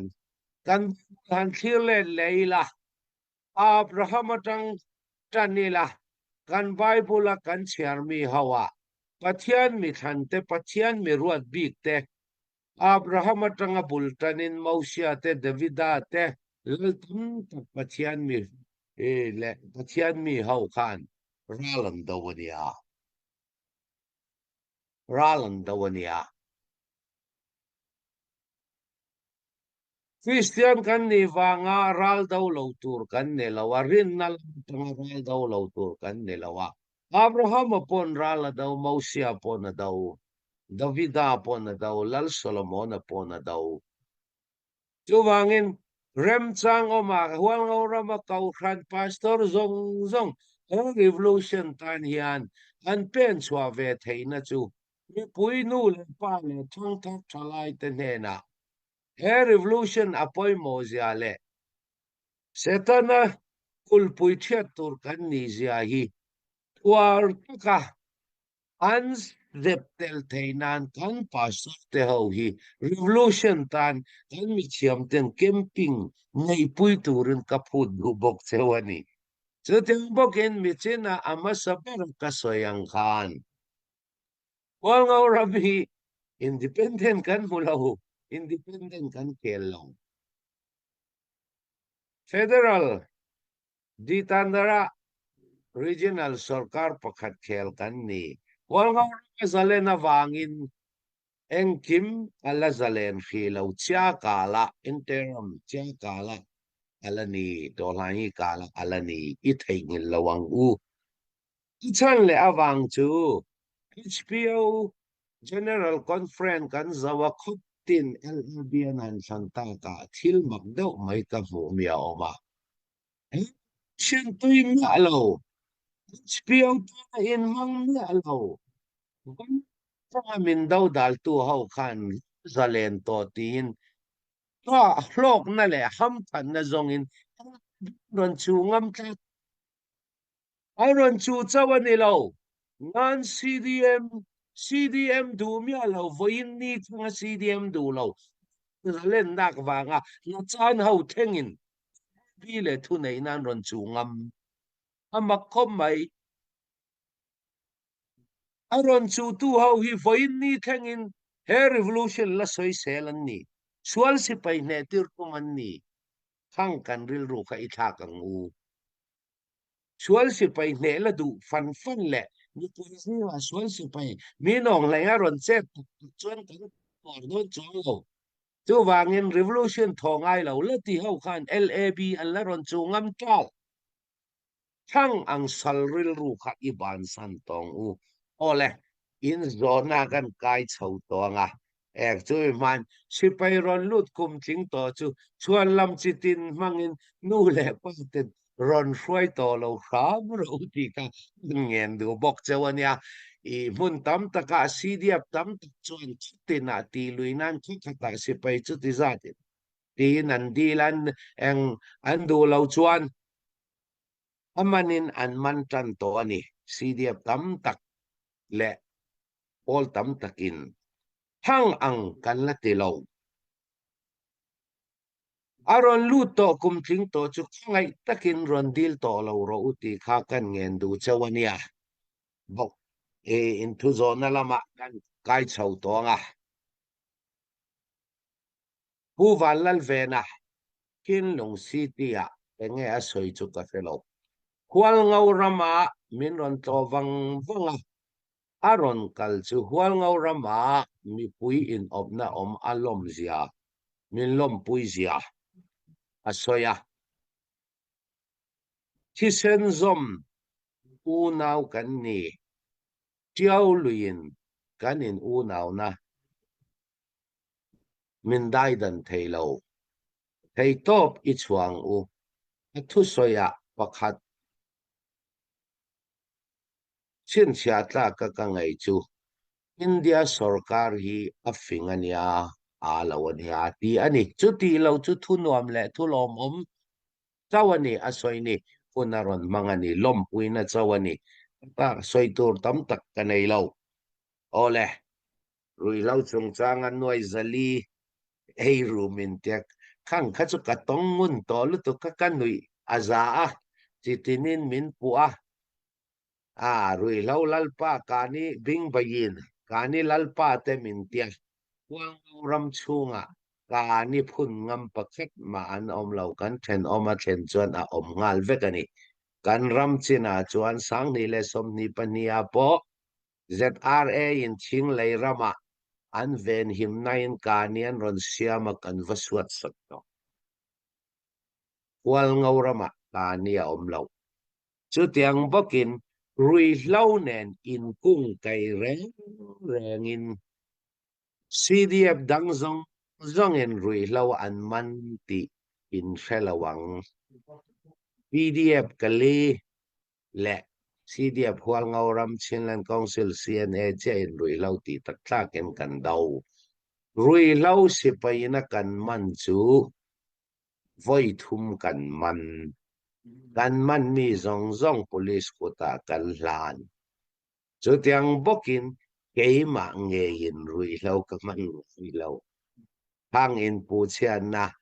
evident in nayani chuan kachunga rorel tu HPO evident nen khangang in shiani chuan engtik lai pon yes HPO in hong thei chu tiang bokin hual ngau ram sarkar HPO kaldan zir chiang du si lawa te marheve de ule wang engamo wanga hual ngau ram sipaya tang chol ta telung oil lawina mimal in bainani chon kan sei zau te uhlekanga sipai CDF hual ngau ramin sit si kan sit upri kan naya sang ni som ni pania HPO in anem ngeto ha sit si kan sit upri chunga khan sipai dan zom tur chunga khan ha dan chunga ka lo ha dan chunga ka ve ha dan khan ka chunga HPO in action an la thei chu tiang bokin pulit ye let swai ye si kan ye upri ye chin wat sang ni som ni pathuma nem nge ani HPO in anem nge to ha dan chunga an chu tiang bokin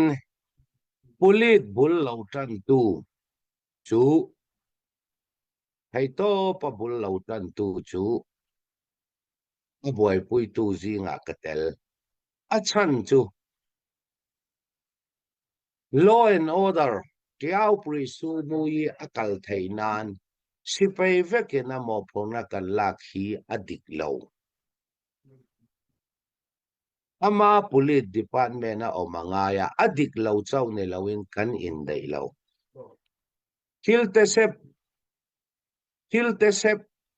thil bau thil engkim thenga sipain kan buai pui chuan sipai thu nei na asan lutuk chuan sipai chu ana shena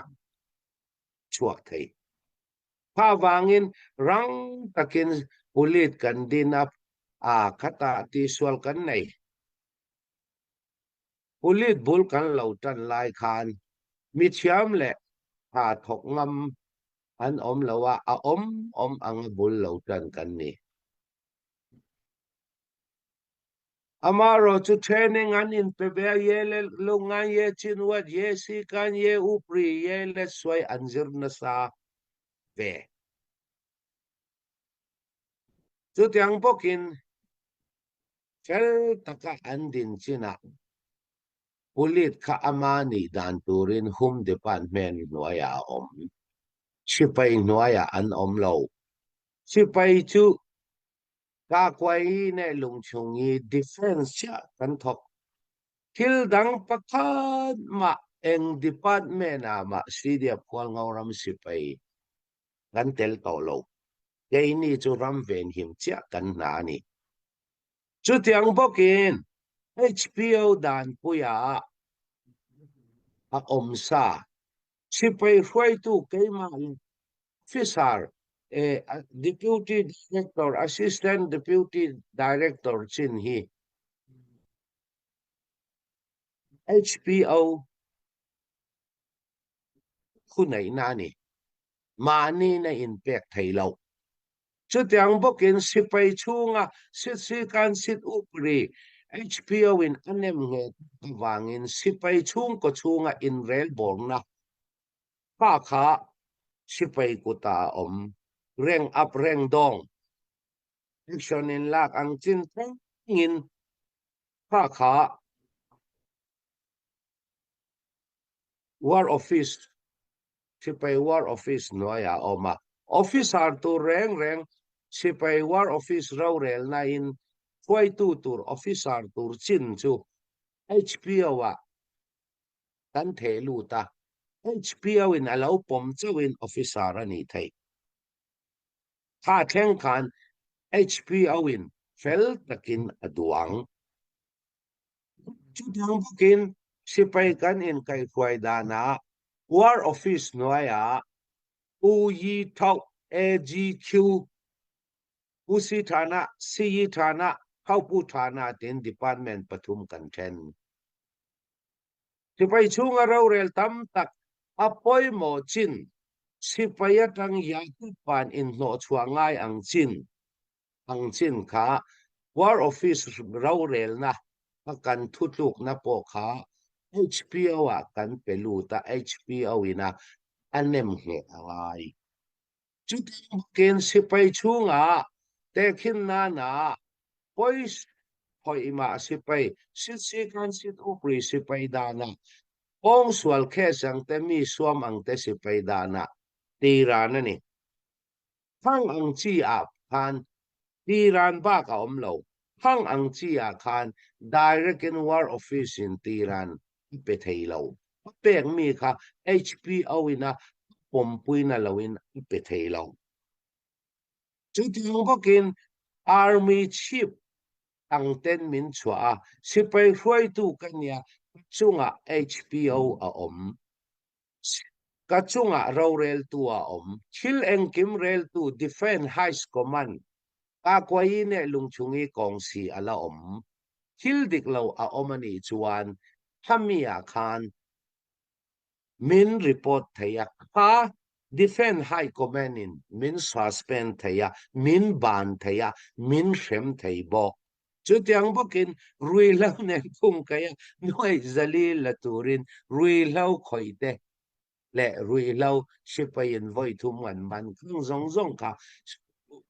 ulit kuta alut chu tiang bokin dan le tu na siya zawan mu le ayat phet ye ยาจวนหมู่ตีนกันจากเพราะว่ายัดเพชรยาจวนหัวกันenroll แรงละว่าสิยาจวนหัวกัน enroll ละจุสิยาจวนหมู่จุกไกมาเนียนกันบ่อยปุยทุจอตุรกันจอเฟลจอนูจวนยัดเพชรยายุงcivil ตยายุงละมากันเปเลดเลยอันนี้กันหลานเลดเลยอันนี้ตัวน่ะพอหลานเลดตัวประคัดกันใน SNA ชันนี่itu sin ne na in kung kai kan man mia kan zot fel to ni tun ni thuma ayat phet te ayunga kan thonang civil kota kan hlan le leang chu tiang bokin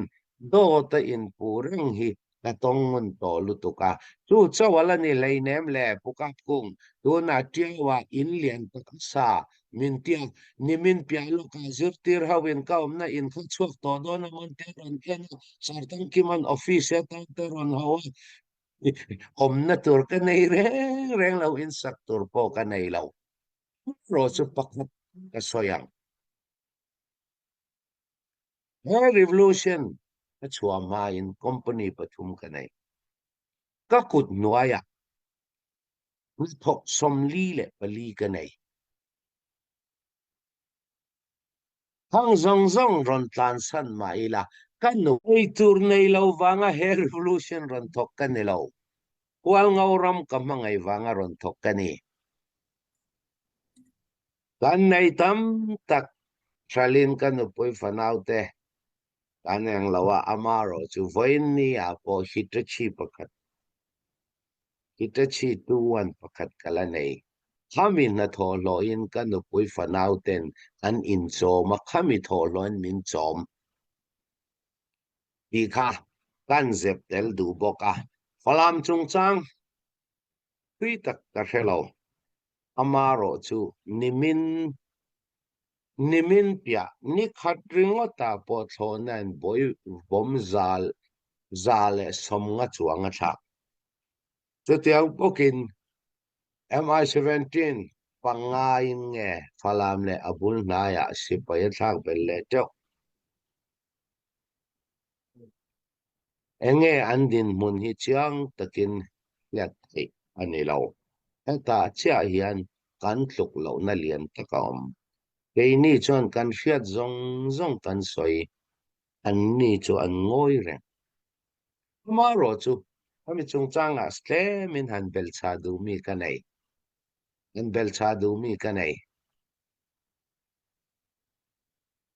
angoram HPO General Conference zawa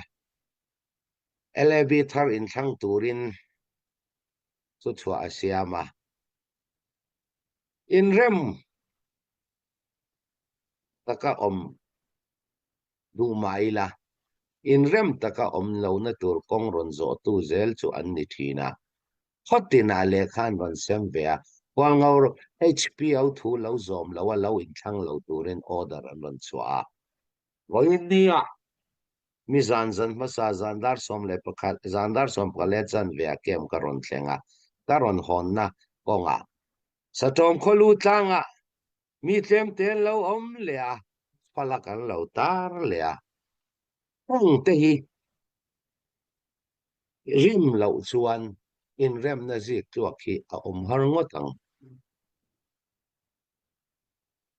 anom chan mel ma na po ni lo huang ngauram chunga huang ngauram sipai te hian kho chunga hun kan khwar reng lo huang ngauram zalen nu pon ram noya kan lo tun ka thut na po ram noi zo mun pui ke mani sipai kho chunga kan reng lo aram nei tu ma in kho chunga kan lo chuan a khwale tui ti buai zong in bi lo atha huang ngauram sipai ten hoi po siama get kan siam to lo aram nei tu lo mi khwalin get an ron siam zel te hi kan sia ta tha zoram kan unauten in rem tir tak min duwa thei top an chua ro chu thu oi tu zok ringot hi amin ron pelo se atakin zur chiang ve se tu nge boy na zong zel hu then chak chak report chak chak thiaman chang don ani chuan heng hi adik lawang chu tiang bokin pulit lal pathum ka suspend reng lo chan chu suspend theina power ka nei lo suspend theina power ka nei lo chan chu kan noya oman ni lo sidia buang auram sipai te chu noya department pakhat kan ni tu oi taka department pakhat kan ni chon le awang le thil dang ne lawin wang sidia buang auram sipai ral thuam kan chak tual sipai kan pung tual pok le mi pui sarkar HPO nuaya hu oi taka kan omangai kan ran thuam chakna kan sipai chakna kan man sual chuan dik lo awangin lungoi em in HPO nuaya kan kun lut zo kani tuti ani lo chuan sipai chaklutuk ral thuam chaklutuk chu ana shem achuak thayani kha mi pui sipai kan ni ang bokin mi pui tan rong bol tu kan ni ang bokin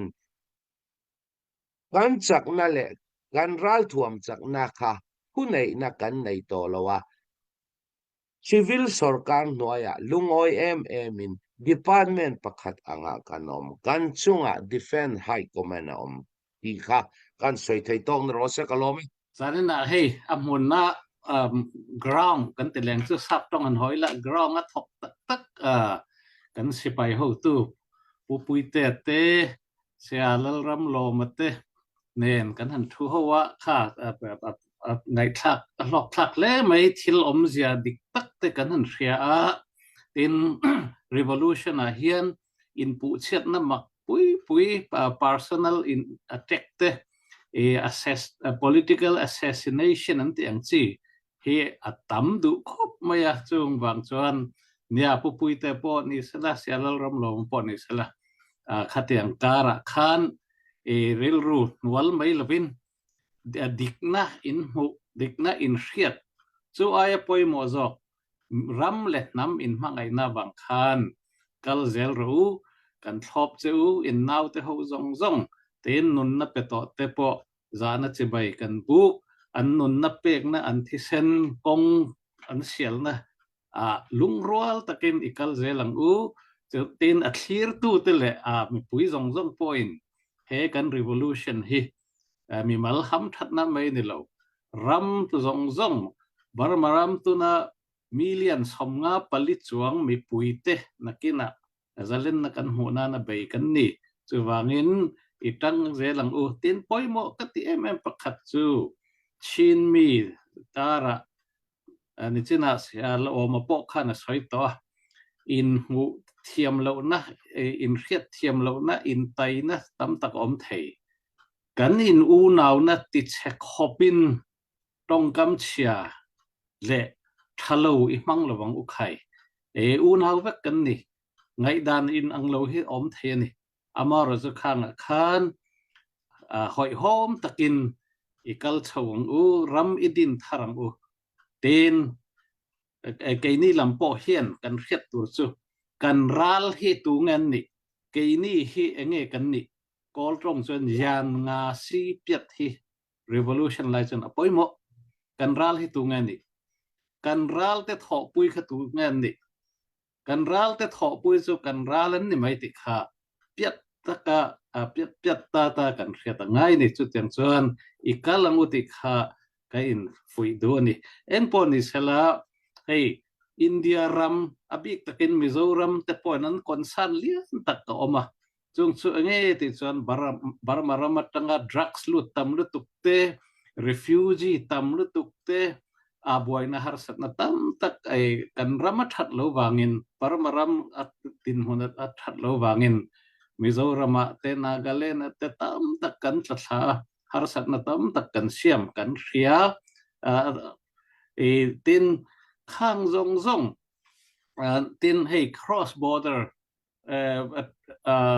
crime te lai lam ram atanga le lam ram ria buai na har sat na om zong te tam tak barmaram buai awangin omani chung zong zong akai kuang ber chu enge ti chuan barmarama law and order a ople democracy omle khani ka soi fotin tuna border fencing ringot hianin barmarama tanga drugs Mizoram lut he engtika ma dang don chonglo ten FMR slip ringot awangin Mizoram India ram ahim pha thei don chonglo barmarama swal sipai azung chopakan pai chwa a federal democracy di tak law and order kan ken kole ma chu hei hi omrang don ani India in border fence atum ti kan ria border fence pal chu englukas hang en hung thea tunlaya technology tam tak drone in fit sang thum sang le fit sing khat a thok thei kai thei to drugs ta chu drone in lelam an thok kai mai don fence fit som thum som lin kha dan zo chi ani lo abul pui ber kan soi du chu barmarama democracy law and order ma chu hei hi India pon atuarang Mizoram pon atuarang keini kan ka hlau thon ber chu unau in kara in riat thiam lo na po chhozel thei ani chu wangin henga hian tuna zalen na kan swal zanin na than ngai ta kan lom HPO te CDF khol ngoram ina atum ber federal democracy zalen na kan swal na hian Mizoram lama kan unau te India lam mi te po kan som du ni kan som ani kan ram abul pui ber federal democracy kan hu theinan hian min tan pui ro chu mi ma chu kan ram ven lo ema wangin harsat na le buaina tok fang tam tak kan thlen theya chunga te po chuan khongai tak in riat thiam na ne min lo do ram ro in chunga hian kan lom tak zetani ti kha ka soi thei tok ni sela zanena sum tho tu te zong chunga kan lom sum tho na ni lovin sum le pai tu na rem chang lo te point kan thu soi te in riat ta tangin nakin zela min support don ani ti kan riat bang kan lom zanena hun kan man thei wang kan lom